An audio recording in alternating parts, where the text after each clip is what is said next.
ಪಹಲ್ಗಾಮ್ನಲ್ಲಿ ಭದ್ರತಾ ಪಡೆಯ ಕಾರ್ಯಾಚರಣೆಯಂತೂ ಮುಂದುವರಿತಾ ಇದೆ. ಶಂಕಿತ ಉಗ್ರರ ಮನೆಯನ್ನ ಟಾರ್ಗೆಟ್ ಮಾಡಿ ಸೇನೆ ಪಡೆಯಿಂದ ಶೋಧ ನಡೀತಾ ಇದೆ. ಜಂಟಿ ಕಾರ್ಯಾಚರಣೆ ನಿನ್ನೆಂದೂ ಕೂಡ ಆಗ್ತಾ ಇದೆ. ಪೊಲೀಸರು ಭದ್ರತಾ ಸಿಬ್ಬಂದಿಯಿಂದ ಜಂಟಿಯಾಗಿ ಕಾರ್ಯಾಚರಣೆ ಮಾಡ್ತಲೇ ಇದೆ. ನಿರಂತರವಾಗಿ ಸುಮ್ಮನೆ ಕೂರೋದಿಲ್ಲ. ಜಮ್ಮು ಮತ್ತು ಕಾಶ್ಮೀರದಲ್ಲಿನ ಶಂಕಿತ ಉಗ್ರರ ಅಡಗು ತಾಣದಲ್ಲಿ ಹುಡುಕಾಟ. ಈವರೆಗೂ ಒಂದಲ್ಲ ಎರಡಲ್ಲ 8 ಉಗ್ರರ ಮನೆ ಮಟಾಶ್, 500ಕ್ಕೂ ಹೆಚ್ಚು ಜನರ ವಿಚಾರಣೆ. ಅನುಮಾನ ಬಂದವರನ್ನು ಬಿಡ್ತಾ ಇದೆ. ಉಗ್ರರ ಮನೆಯನ್ನ ಉಳಿಸಿಲ್ಲ. ಮೊದಲಿಗೆ ಈ ಸಂಚಿನಲ್ಲಿ ಭಾಗಿಯಾದವರು, ಕೃತ್ಯಕ್ಕೆ ಸಹಾಯ ಮಾಡಿದವರು, ಇವರೆಲ್ಲರನ್ನೂ ಕೂಡ ಸದೆ ಬಡಿಯುವಂತ ಕೆಲಸ ಆಗ್ತಾ ಇದೆ. ಎಲ್ಲ ಉಗ್ರ ತಾಣಗಳನ್ನ ತಲಾಶ್ ಮಾಡ್ತಾ ಇದ್ದಾರೆ. ದೃಶ್ಯದಲ್ಲಿ ಗಮನಿಸ್ತಾ ಇದ್ದೀರಿ. ಯಾರ್ಯಾರು ಉಗ್ರರ ಮನೆ ಒಳಗೆ ನುಗ್ಗಿ ಅವ್ರ ತಂದೆ ಇದ್ರೆ ಅವ್ರನ್ನ ವಶಪಡಿಸ್ಕೊಂಡು ಅವ್ರನ್ನ ವಿಚಾರಣೆ ಮಾಡೋದಾಗಿರ್ಬೋದು. ನಿಜವಾಗ್ಲೂ ಈ ಕೃತ್ಯಕ್ಕೆ ಅವರು ಸಹಾಯ ಮಾಡಿದ್ದೆ ಆದಲ್ಲಿ ಅವರ ಮನೆಯನ್ನ ಉಡೀಸ್ ಮಾಡೋದ್ರಲ್ಲಿ ಎರಡು ಮಾತಿಲ್ಲ. ಅದನ್ನು ಮಾಡ್ತಾ ಇದ್ದಾರೆ. ಉಗ್ರರಿಗೆ ಸ್ಥಳೀಯ ನಿವಾಸಿಗಳ ಲಿಂಕ್ ಶಂಕೆ ಇದೆ. 15ಕ್ಕೂ ಹೆಚ್ಚು ಜನರ ಮನೆಯಲ್ಲಿ ಶೋಧ ಕಾರ್ಯ ನಿರಂತರವಾಗಿ ಈಗ ನಡೀತಾನೆ ಇದೆ. 8 ಉಗ್ರರ ಮನೆ ಮಟಾಶ್ ಆಗಿದೆ. ರಿಪಬ್ಲಿಕ್ ಕನ್ನಡದಲ್ಲಿ ನಾವು ಅದನ್ನು ತೋರಿಸಿದ್ದೇವೆ ನಿಮ್ಗೆ. ಅಂದ್ರೆ ಈಗ ಇದು ನಮ್ಮೊಳಗಿರುವಂತ ಉಗ್ರರು, ಇವರನ್ನ ಮಟ್ಟ ಹಾಕುವಂತ ಕೆಲಸ ಮೊದಲು ಆಗ್ಬೇಕು. ಅದು ಆಗ್ತಾ ಇದೆ. ಮತ್ತೆ ಉಗ್ರರಿಗೆ ಸ್ಥಳೀಯ ನಿವಾಸಿಗಳ ಲಿಂಕ್ ಮನಸ್ಸಾದ್ರೂ ಹೇಗೆ ಬರುತ್ತೆ ಅಂತ. ಈಗ ಸ್ಥಳೀಯ ನಿವಾಸಿಗಳ ಲಿಂಕ್ ಅನ್ನುವಂತ ಅನುಮಾನ ಇದೆಯಲ್ಲ, ಇದು ಸ್ಥಳೀಯ ನಿವಾಸಿಗಳು ಅಂದ್ರೆ ಜಮ್ಮು ಕಾಶ್ಮೀರದಲ್ಲೇ ವಾಸ ಮಾಡುತ್ತಿರುವಂತಹ ಸ್ಥಳೀಯರು ಈ ಉಗ್ರಗಾಮಿಗಳಿಗೆ ಸಾಥ್ ಕೊಡ್ತಾರೆ ಅಂದ್ರೆ ಅವರ ಮನಸ್ಥಿತಿ ಭಯೋತ್ಪಾದನೆ ಮನಸ್ಥಿತಿಯೇ ಅದು.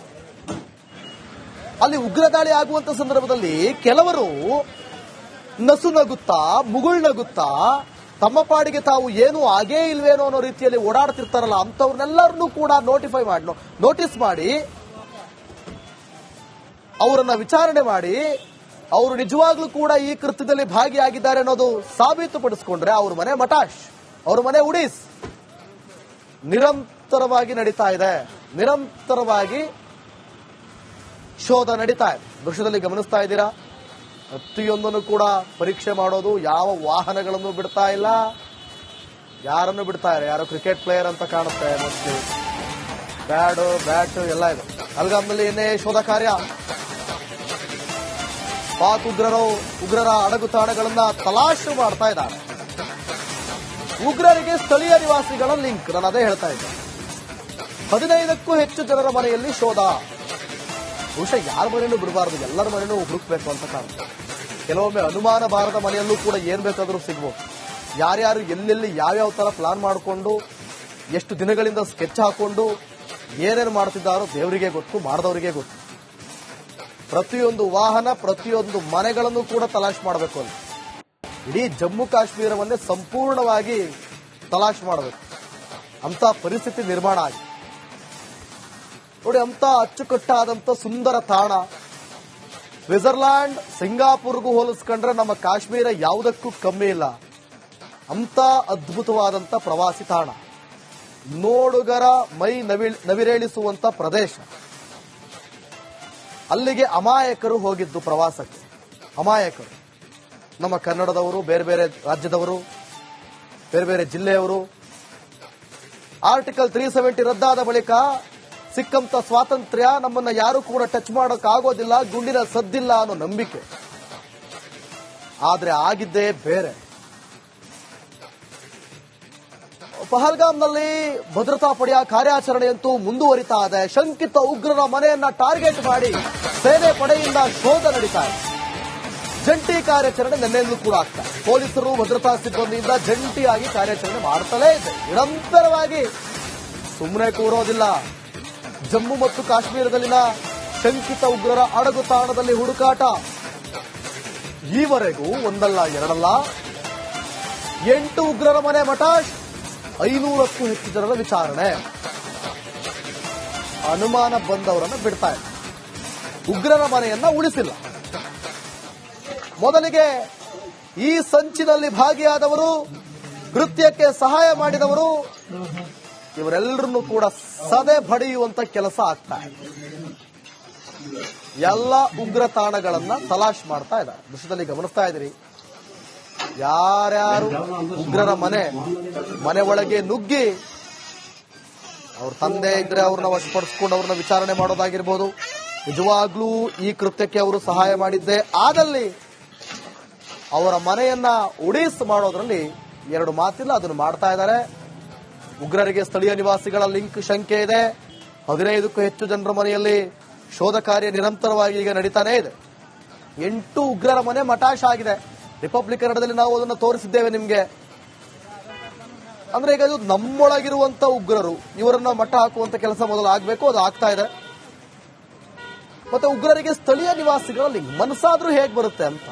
ಈಗ ಸ್ಥಳೀಯ ನಿವಾಸಿಗಳ ಲಿಂಕ್ ಅನ್ನುವಂತ ಅನುಮಾನ ಇದೆಯಲ್ಲ, ಇದು ಸ್ಥಳೀಯ ನಿವಾಸಿಗಳು ಅಂದ್ರೆ ಜಮ್ಮು ಕಾಶ್ಮೀರದಲ್ಲೇ ವಾಸ ಮಾಡುತ್ತಿರುವಂತಹ ಸ್ಥಳೀಯರು ಈ ಉಗ್ರಗಾಮಿಗಳಿಗೆ ಸಾಥ್ ಕೊಡ್ತಾರೆ ಅಂದ್ರೆ ಅವರ ಮನಸ್ಥಿತಿ ಭಯೋತ್ಪಾದನೆ ಮನಸ್ಥಿತಿಯೇ ಅದು. ಅಲ್ಲಿ ಉಗ್ರ ದಾಳಿ ಆಗುವಂತ ಸಂದರ್ಭದಲ್ಲಿ ಕೆಲವರು ನಸುನಗುತ್ತಾ ಮುಗುಳ್ನಗುತ್ತಾ ತಮ್ಮ ಪಾಡಿಗೆ ತಾವು ಏನು ಆಗೇ ಇಲ್ವೇನೋ ಅನ್ನೋ ರೀತಿಯಲ್ಲಿ ಓಡಾಡ್ತಿರ್ತಾರಲ್ಲ, ಅಂತವ್ರನ್ನೆಲ್ಲರನ್ನೂ ಕೂಡ ನೋಟಿಸ್ ಮಾಡಿ ಅವರನ್ನ ವಿಚಾರಣೆ ಮಾಡಿ ಅವರು ನಿಜವಾಗ್ಲೂ ಕೂಡ ಈ ಕೃತ್ಯದಲ್ಲಿ ಭಾಗಿಯಾಗಿದ್ದಾರೆ ಅನ್ನೋದು ಸಾಬೀತುಪಡಿಸಿಕೊಂಡ್ರೆ ಅವ್ರ ಮನೆ ಮಟಾಶ್, ಅವ್ರ ಮನೆ ಉಡೀಸ್. ನಿರಂತರವಾಗಿ ನಡೀತಾ ಇದೆ, ನಿರಂತರವಾಗಿ ಶೋಧ ನಡೀತಾ ಇದೆ. ದೃಶ್ಯದಲ್ಲಿ ಗಮನಿಸ್ತಾ ಇದ್ದೀರಾ, ಪ್ರತಿಯೊಂದನ್ನು ಕೂಡ ಪರೀಕ್ಷೆ ಮಾಡೋದು. ಯಾವ ವಾಹನಗಳನ್ನು ಬಿಡ್ತಾ ಇಲ್ಲ, ಯಾರನ್ನು ಬಿಡ್ತಾ ಇಲ್ಲ. ಯಾರೋ ಕ್ರಿಕೆಟ್ ಪ್ಲೇಯರ್ ಅಂತ ಕಾಣುತ್ತೆ, ಮೋಸ್ಟ್ಲಿ ಬ್ಯಾಟ್ ಎಲ್ಲ ಇದೆ.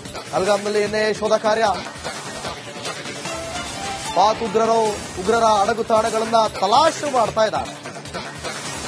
ಉಗ್ರರಿಗೆ ಸ್ಥಳೀಯ ನಿವಾಸಿಗಳ ಲಿಂಕ್, ನಾನು ಅದೇ ಹೇಳ್ತಾ ಇದ್ದೆ.